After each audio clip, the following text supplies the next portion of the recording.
My name is Michael Kmelitsky. I work as a senior programmer writer for AWS, and I'm here to talk about peer reviews.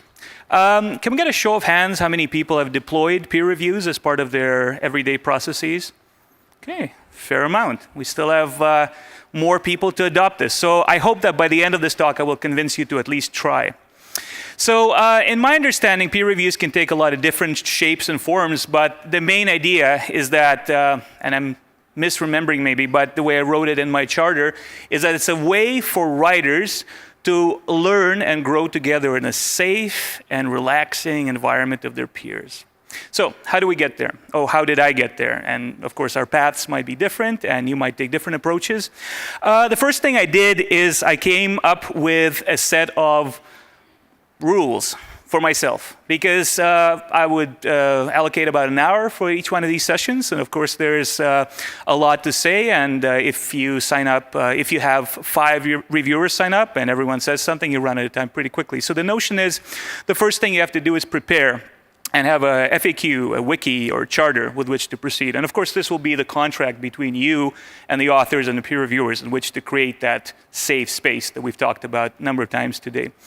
The other bit is to have this sense of pace and progress as you're moving through the session. So the way I usually begin a peer review is I get volunteers to sign up in advance, and I tell them that all the work will be done in the session. So no time investment beforehand. We're all busy people, and all the work will be done in there. So writers sign up to volunteer their topics, something new they're working on, a feature or a product, a brand new service for AWS, or a blog post. They sign up to get it reviewed, and fellow writers sign up to act as reviewers. On the appointed day and time, we gather.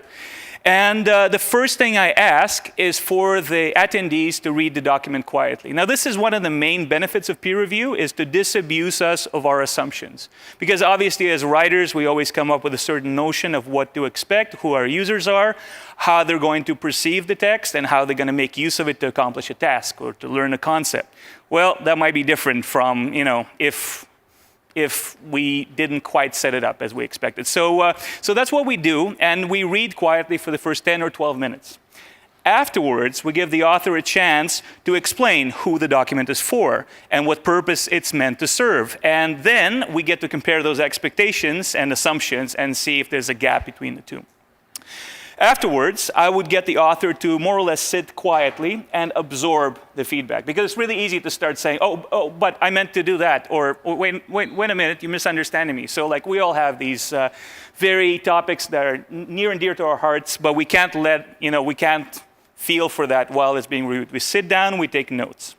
And as this is happening, we are trying to absorb all this information that's coming at us from these users who might as well have Googled fresh this topic, and therefore have no clear understanding yet of what's to come, who are coming at it from a sense of wanting to learn something completely new.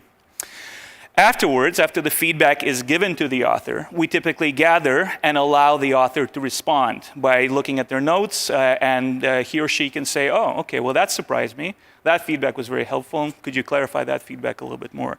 And typically, if you can find it in yourself to pack that into a 1-hour session, you get people to come away with an understanding that someone actually spent time testing the usability and performance of their document, completely fresh, completely out of the cold. And this will allow you to increase and improve the quality of your writing, to learn new tricks from fellow writers, maybe a tag you haven't considered using before, a new control element, a collapsible element, something new you haven't yet considered for your doc. Find a new approach in which to publish something or format something or present something. And most importantly of all, to come up with a new understanding of usability, of what does and does not work. And I think in the 30 sessions or so that we ran in the past year, we've always discovered something new for each one of us. So can I see a show of hands of people willing to try peer reviews if they haven't tried them yet? All right. Thank you very much.